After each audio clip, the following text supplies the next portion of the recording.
Hello everyone, divine dot 777 में आप सभी का स्वागत करती हूँ। मैं हूँ निधि। कैसे हैं आप? आई होप आप सभी स्वस्थ होंगे, सुखी होंगे और सुरक्षित होंगे। आज की जो रीडिंग है वो कलेक्टिव जनरल रीडिंग है, टाइमलेस रीडिंग है। टॉपिक आपके पर्सन की करंट फीलिंग्स आपको लेकर के क्या है हम यहाँ देखेंगे। आपको रहना है पॉजिटिव, कर देना है वीडियो को लाइक, चैनल को सब्सक्राइब अगर अब तक नहीं किया है तो। पर्सनल रीडिंग अगर आप चाहते हैं अपने किसी भी पर्सनल क्वेश्चन के लिए तो आप आ सकते हैं। व्हाट्सएप नंबर आपकी स्क्रीन पर है। रीडिंग स्टार्ट है 199 रुपीज ऑनवर्ड्स। मिनी रीडिंग से लेके डिटेल रीडिंग तक करवा सकते हैं। और अगर आप सीखना चाहते हैं ऑनलाइन टैरो कार्ड रीडिंग, उसके लिए भी आप मुझे व्हाट्सएप पर ही लर्निंग का मैसेज कर सकते हैं।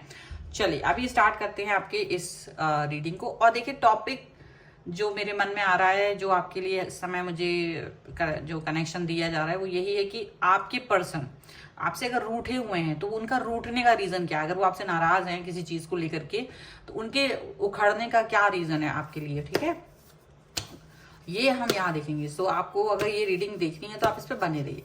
Angels, universe and divine please guide करिए मुझे और बताएं जो मेरे व्यूअर्स हैं उनके पर्सन उनसे क्यों नाराज हो जाते हैं, क्यों रूठे हैं, क्या रीजन है, इस पर हम देखेंगे यहाँ पर। तो सबसे पहला कार्ड यहाँ पर आ गया है 2 ऑफ पेंटिकल्स का। और यहाँ पर है 5 ऑफ सॉर्ड्स का कार्ड।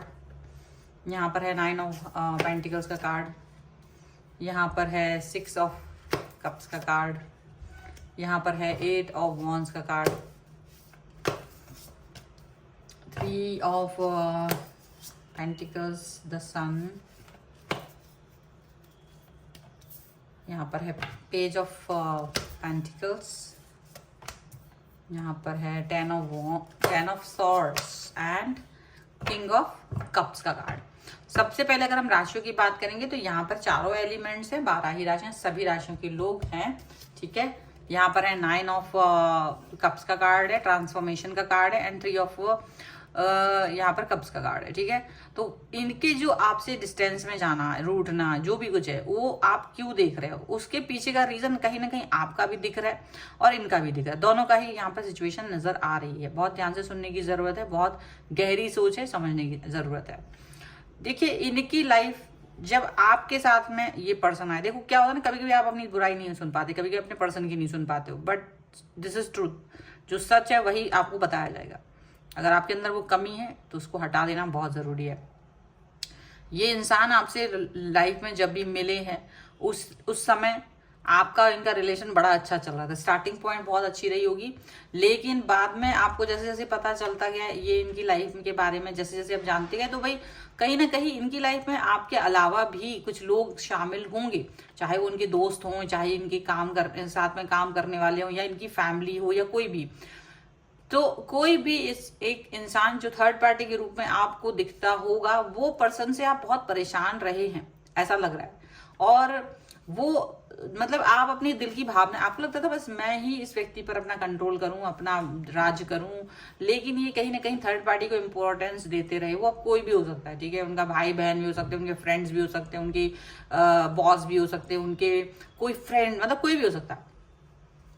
लेकिन आपको वो चीज एक्सेप्ट नहीं थी, लेकिन आपको क्या था, वो होता कड़वा घूट पीना पड़ता है, तो वो वाली सिचुएशन आपकी रही है अब। लेकिन पीते रहेंगे, लेकिन कभी तो उल्टी भी हो जाएगी, तो कभी कभी आपसे बोल जाते थे आप, कभी कभी आपने बोल भी दिया कि मुझे ये चीज अच्छी नहीं लगती है, मुझे ये पर्सन पसंद नहीं है, मुझे ये नहीं है, वो नहीं है। अब इनको क्या है कि ये चीज अच्छी नहीं लगी। ये ट्रांसफॉर्मेशन आपको पहले शुरुआत में नहीं दिखाई दिया, लेकिन जैसे धीरे धीरे ये कंप्लेन आपने एक सोचा कि एक बार कह दी, 2 बार कह दी, अभी पर्सन ज्यादा इस पर रिएक्ट नहीं कर रहा, तो आप बार बार इस चीज को बोलने लगे। और वो बार बार जो आप इनको बोल रहे थे वो चीज इनको पसंद नहीं आ रही थी, ठीक है। और सीधी सी बात है, क्योंकि आप उस व्यक्ति के महत्व को नहीं समझ रहे हो, क्योंकि हर व्यक्ति अपने अपने देखो, अगर आप किसी व्यक्ति को इंपॉर्टेंस अपनी लाइफ में दे रहे हो उसका कोई कारण होता है। ऐसा थोड़ी ना कि आप कोई बिना कारण के ही किसी को भी रास्ते चलते इंपॉर्टेंस दे दोगे, कोई रीजन है। और ऐसे ही कुछ रीजंस उनके भी हैं। अब वो आपको समझा रहे हैं, लेकिन आपको थोड़ी सी ईर्ष्या इसलिए है क्योंकि आपको लगता है कि जो मेरा अटेंशन है, जो मेरा हक है, वो पूरा हक दूसरा इंसान लेके चला जा रहा है, मुझे कुछ मिल नहीं रहा है। तो वो एक जेलस वाली भावना ना चाहते हुए भी आपके मन में इस व्यक्ति के प्रति आती रही है। और ये वाली सिचुएशन की वजह से आपको जैसे लगा कि बस एक चीज को चूज करना पड़ेगा, ऐसी वाली सिचुएशन तक भी आपने इनको पहुंचा दिया कि एक चूज करनी है, या तो मुझे चूज कर लो या ये पर्सन को चूज करो। आपने ये सिचुएशन की, लेकिन ये पर्सन को, आपके पर्सन क्योंकि ना तो आपको छोड़ना चाह रहे थे, ना ही वो उस पर्सन को अपनी लाइफ से हटाना चाहेंगे, तो वो डिनायल मोड पर नहीं जा सकते थे, तो उन्होंने इस चीज को कभी भी एक्सेप्ट नहीं किया आपकी, और वो उसको बचकानी हरकत समझते रहे, लेकिन काफी जगल कर रहे थे वो उसमें, क्योंकि दोनों ही इनके लिए इंपॉर्टेंट व्यक्ति रहे हैं। तो वो जो जगलिंग थी वो इनके एक्शंस में साफ साफ नजर आ रही थी, और बहुत सारी चीजें नजर आ रही थी, लेकिन धीरे धीरे इनको ये रियलाइज हुआ कि ये जो पर्सन था वो पर्सन इनके लिए इंपॉर्टेंट रहा है, वो उसको नहीं छोड़ सकते थे। तो धीरे धीरे इन्होंने आपको इग्नोर करना शुरू कर दिया, इग्नोर, क्योंकि प्रेशर आपका बहुत ज्यादा आ रहा था और वो प्रेशर वो सहन नहीं कर पा रहे थे। तो इसकी वजह से इन्होंने आपको एकदम से इग्नोर करना शुरू कर दिया, आपसे रूठ गए, आपसे नाराज हो गए, और जैसे आपके बिना वो अपने आप को खुश दिखाने की कोशिश करते हैं, वो आपके बिना जैसे कि मैं बहुत हैप्पी हूं ऐसा वो दिखाने की कोशिश करते हैं, ये आपको लगता है। और ये चीज आपको और एंगर इशू दे रही थी, ये चीज आपको और भी ज्यादा गुस्सा दिला रही थी, और भी ज्यादा आपको लग रहा था कि मैंने इस व्यक्ति के लिए इतना सब किया, मैंने इसको इतना प्यार किया, इतना सब कुछ दिया, लेकिन आखिरकार इस व्यक्ति ने मुझे धोखा दे दिया, आखिरकार इस व्यक्ति ने मुझसे डिस्टेंस मेंटेन कर लिया।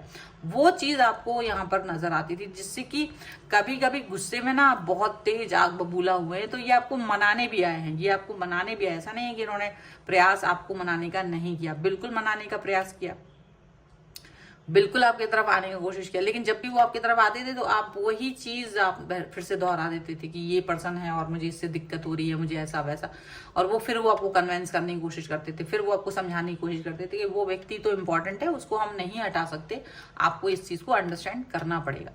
तो ये चीज यहाँ पर ज्यादातर आप दोनों के बीच में कम्युनिकेट होती रही। आपको ये बोला भी गया कि उस व्यक्ति से आपको क्या दिक्कत है, वो व्यक्ति मेरे लिए, मेरी लाइफ में भाई दोस्त हो सकता है, मेरे फैमिली मेंबर हो सकता है, मेरे लिए कोई ऐसा व्यक्ति हो सकता है जो इतना इंपॉर्टेंट है कि मैं उसको एलिमिनेट नहीं कर सकता। आप सबको एक ही चश्मे से क्यों देखते हो? वो मेरे लिए जरूरी व्यक्ति, कोलैब किया हुआ है इस व्यक्ति ने उसके साथ में आपके। अभी तक ये जो थर्ड पर्सन है उसको इस बारे में नहीं पता है कि आपका और इनके बीच में जो तनाव का रीजन है वो दूसरा पर्सन बना हुआ है, और ये नहीं, आपके पर्सन नहीं चाह रहे थे कि ये बात उन तक पहुंचे, ठीक है। तो ये बहुत ट्राई कर रहे हैं, और यही जगल इनका है कि देखो मेंटेन करके चलो, ये तमाशा करने की जरूरत नहीं है, दुनिया में तमाशा करने की जरूरत नहीं है। और यही रीजन है कि वो रूठ गए, क्योंकि वो बहुत सारी चीजों को एक साथ मैनेज नहीं कर पा रहे थे, और वो मैनेज नहीं जब कर पा रहे हैं तो वो पर्सन एक डिस्टेंस में चले गए। क्योंकि आप कभी कभी किसी व्यक्ति को बहुत अपने प्यार में होते हैं ना, तो आप सोचते कि ये मेरा है, इसका हर चीज मेरी है, इसके टाइम पर मेरा अधिकार है, इसके प्यार पे मेरा अधिकार है, फलाना ढमकाना, ये मेरे हिसाब से चले, मेरा फोन एक बार में उठा ले, मैं जब बुलाऊं तो आ जाए, मैं जब मैं इफ आई एम बिजी और जो भी है तो ठीक है, बट अगर ये मुझे इसका बिजीनेस से कोई मतलब नहीं। तो वो बहुत सारी चीजें ना ऐसा होता है, या वो पहले आपको बहुत टाइम दे देते थे क्योंकि स्टार्टिंग था, पर अब नहीं देते, आपको ऐसा लगता है क्योंकि वो आप जानते कि आप मुझे अंडरस्टैंड करते हो। तो ये फर्क है, तब आप उन्हें नहीं जानते थे इसलिए आपको टाइम दे देते थे, अब आप उन्हें अच्छे से समझ रहे हो तो वो आपको उस समय उस तरीके का टाइम नहीं दे पा रहे हैं। तो ये सारी चीजें जो है ना वो उनको लगती है कि पर आप समझ जाओगे, पर आप समझदार हो, ये उन्हें लगता है। लेकिन होता क्या है, आप वो समझदारी का परिचय नहीं दे रहे होते हो। वो समझदारी का परिचय देने की आवश्यकता पड़ती है, पर हम वो समझदारी का परिचय नहीं दे पा रहे होते हैं, तो वो गड़बड़ होने लगती है, वो उस तरीके की सोच गड़बड़ाने लगती है। अभी भी ये पर्सन आपको सबक सिखाने के हिसाब से थोड़ा डिस्टेंस में, लेकिन इनको ना एक स्ट्रेस है कि क्या आप इस चीज को अंडरस्टैंड करेंगे। वो आपको ऑब्जर्व कर रहे हैं कि क्या आप इस चीज को अंडरस्टैंड करेंगे। देखो आज की रीडिंग में हो सकता है आपकी गलतियां आपको नजर आए, अगर आप इससे रिलेट कर रहे होंगे तो जरूर समझ पाएंगे कि कहाँ गलती हो रही, तो डेफिनेटली आपको उसको एलिमिनेट करने की जरूरत है। हाँ, ये जरूरी नहीं है कि आप उसको पूरी तरह से एलिमिनेट कर पाए, क्योंकि आप अपने आप को ना अशांत कर चुके हो, इस व्यक्ति के प्रेम में अशांत हो गए हो आप।